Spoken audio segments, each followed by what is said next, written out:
Well, hey everybody, Andy Kvernen here with another Cornerstone Connection Daily Devotional.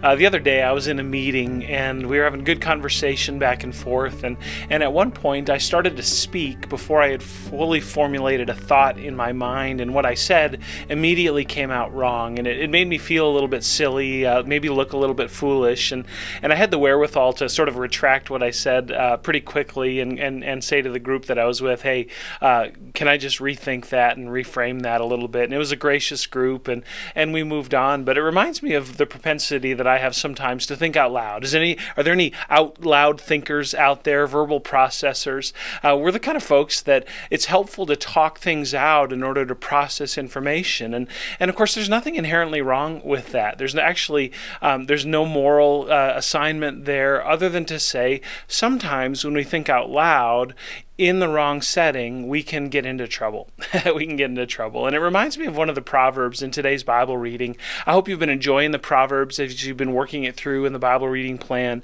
I sure have, and I'm constantly challenged by what I read. And Proverbs 17 is no exception. I want to read just a couple of verses, the last two verses in Proverbs 17, verses 27 and 28. It says, "Whoever restrains his words has knowledge, and he who has a cool spirit is a man of understanding. Even a fool who keeps silent is considered wise, and when he closes his lips, he is deemed intelligent." I'm challenged by this passage as a verbal processor. Whoever restrains his words has knowledge. I love to converse. I enjoy people. I love to dialogue and hang out and talk things through. But there are times when I'm too prone to speak my mind, to speak what I'm thinking, to maybe raise questions in group environments, and it can create confusion. And I so appreciate what the writer here says. Whoever restrains his words has knowledge. Actually, to keep silent can be a good thing. It can be indicative of wisdom. He says, "And he who has a cool spirit is a man of understanding."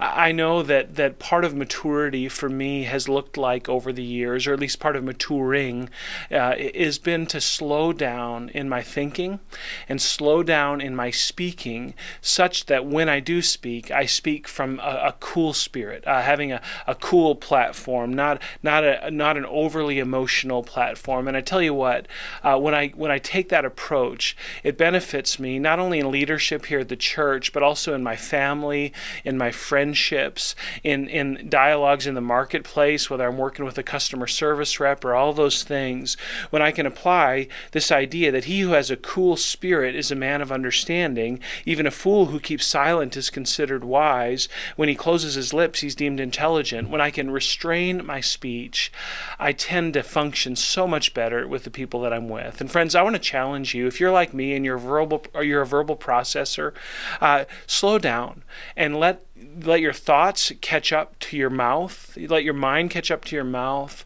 And before you speak, take stock of what you're going to say. And I would even say it like this. Before you speak, ask God to give you wisdom. Ask God, pray, and say, God, help me to communicate with clarity here the things that are helpful, things that are edifying, things that are true. And I'm convinced if you do, your relationships are going to be stronger.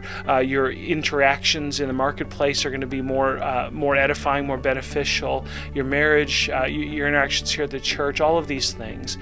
Friends, let's be a people who invite God into our thoughts before our thoughts come out of our mouths. And let's see what happens. God bless you, friends. Have a great day. And Lord willing, we'll see you again soon on the Cornerstone Connection Daily Devotional.